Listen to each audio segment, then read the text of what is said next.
नमस्कार हरि प्रेमियों, आपका हमारे YouTube चैनल में स्वागत है।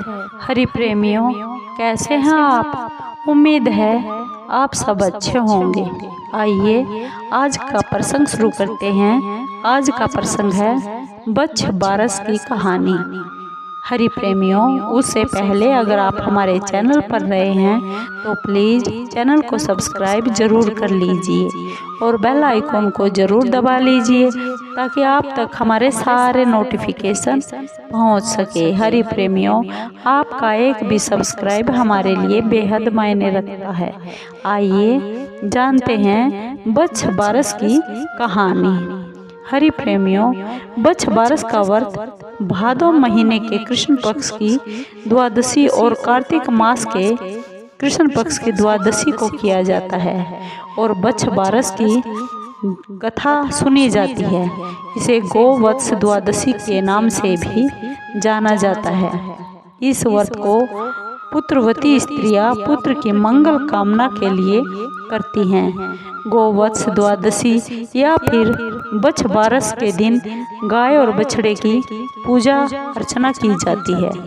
बच्छ बारस के दिन गीली मिट्टी से गाय, बछड़ा और बाघ की मूर्तियां बनाकर पाटे पर रखकर अंकुरित मोठ, मूंग और चने चढ़ाए जाते हैं। इस दिन जौ, गेहूं और गाय के दूध से बनी हुई किसी भी वस्तु का प्रयोग नहीं किया जाता। इस दिन निराहार रहकर इस व्रत को पूर्ण किया जाता है और बछड़े और गाय की कहानी सुनी जाती है। बच्छ बारस की कथा सुनी जाती है। तो आइए जानते हैं बच्छ बारस की ये कथा, ये कहानी कैसे है। एक बार की बात है, एक साहूकार था जिसके 7 पुत्र थे।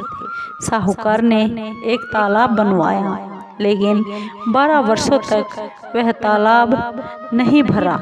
साहूकार ने कुछ बड़े बड़े पंडितों से पूछा कि इतने दिन हो गए लेकिन मेरा ये तालाब क्यों नहीं भर रहा है। तब पंडितों ने कहा कि तुम्हें तुम्हारे बड़े बेटे की या फिर तुम्हारे बड़े पोते की बलि देनी होगी, तभी इस तालाब को भर सकोगे। साहूकार ने पंडितों की यह बात मानकर अपनी बड़ी बहू को उसके पीहर भेज दिया। साहूकार की बहू हमेशा बच्छ बारस का व्रत किया करती थी और बच्छ बारस की कथा भी सुना करती थी। बड़ी बहू के पीहर जाने के बाद साहूकार ने अपने बड़े पोते की बलि चढ़ा दी। तब घनघोर बादल बरसने लगे और तालाब लबालब भर गया।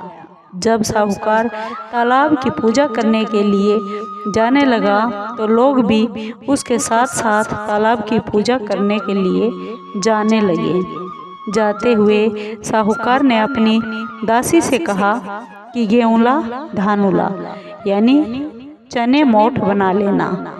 साहूकार की गाय के बच्चे का नाम भी गेऊला धानुला था। तब उस दासी ने गाय के बच्चे को भी गेऊला धानुला समझकर पका दिया। साहूकार और उसकी साहूकारनी गाजे बाजों के साथ अपने बहू और बेटों के साथ तालाब की पूजा करने लगे। साहूकार के पूजन कर लेने के बाद वहां पर आए लोग भी तालाब का पूजन करने लगे।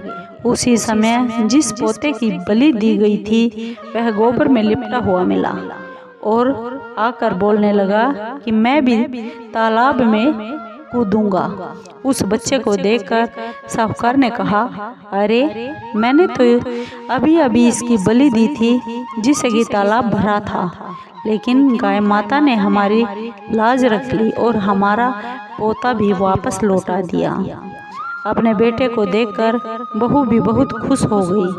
तब साहूकार दौड़ा दौड़ा घर वापस आया और अपनी दासी से कहा कि गाय का बच्चा कहाँ है। तब दासी बोली, आपने गेऊला धानुला को पकाने के लिए मुझसे बोला था, इसलिए मैंने तो उसे पका दिया। यह सुनते ही साहूकार बहुत गुस्से से तिलमिला उठा और अपनी दासी से बोलने लगा, अरे पापिनी, तूने यह क्या अनर्थ कर दिया।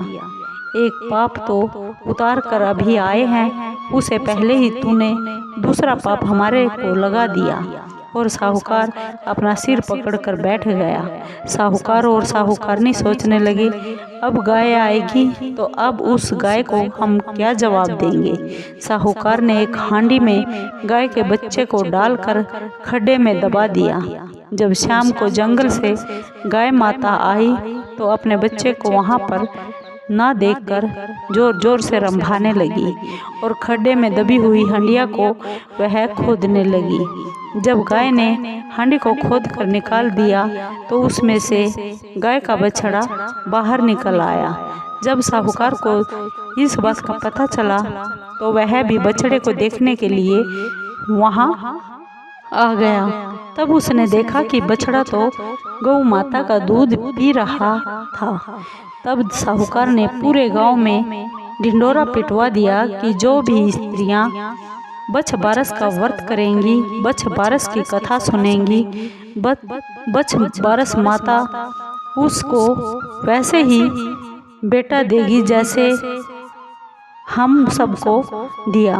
बछ बारस की कहानी सुनने वालों को, बछ बारस की कथा कहने वालों को और सभी को ऐसे ही संतान मिलेगी और उन सभी स्त्रियों की मनोकामना पूर्ण होगी और उनकी सुख और सौभाग्य में वृद्धि होगी, संतान सुखी रहेगी। बछ बारस का उद्यापन कैसे करें?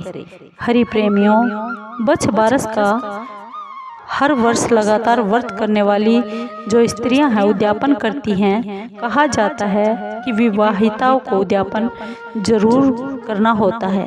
जिस घर में लड़के की शादी हो या फिर लड़का हो, उस वर्ष बछ बारस का उद्यापन किया जाता है। उद्यापन के दिन भी सारी पूजा हर वर्ष की तरह ही की जाती है।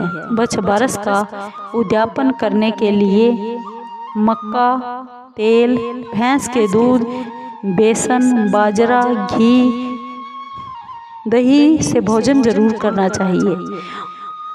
13 जगह खाना या जो भी खाने में बनाया हो थोड़ा थोड़ा रखकर हाथ फेर लेवे और 13 औरतों को इसको खिला दे और फिर उस हाथ फेरते हुए खाने को 13 औरतों में से एक एक हिस्से को खाने को परोस दे।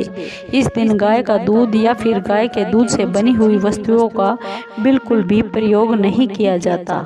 एक थाली में खाने का सामान रखो, उस पर बेस, श्रृंगार का सारा सामान, मेहंदी, काजल, चूड़ा, बिछिया 11 या फिर 21 रुपए रखकर रिबन, बिछिया हाथ फेरकर सास या ननद या फिर अपनी जेठानी को दे देवे।